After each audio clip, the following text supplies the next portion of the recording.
Hi everyone, in front of me I've got a OnePlus 15R and let me share with you how to block the number of this device.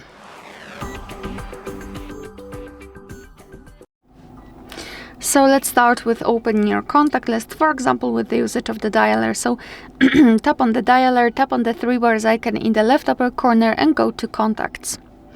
Then let's scroll and find the contact that you'd like to block and tap on it.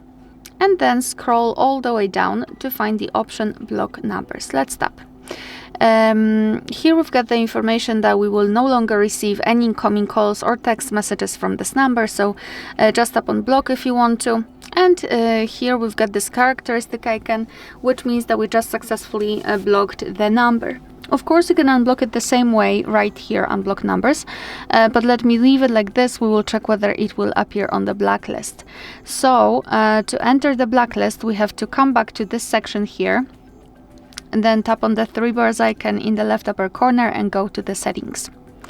Here tap on blocked numbers, and this is our blacklist. That's the number we blocked from our contacts. So as you can see, the previous option also works.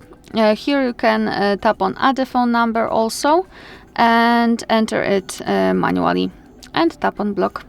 At the top we've got also the option unknown, which means that we can block the calls from all unidentified callers. You can turn it on and off just by using this switcher. And if you wish to unblock the number, simply tap on this X button right next to it and tap on unblock. Alright, so that will be all. Thank you so much for watching. Please hit the subscribe button and leave the thumbs up.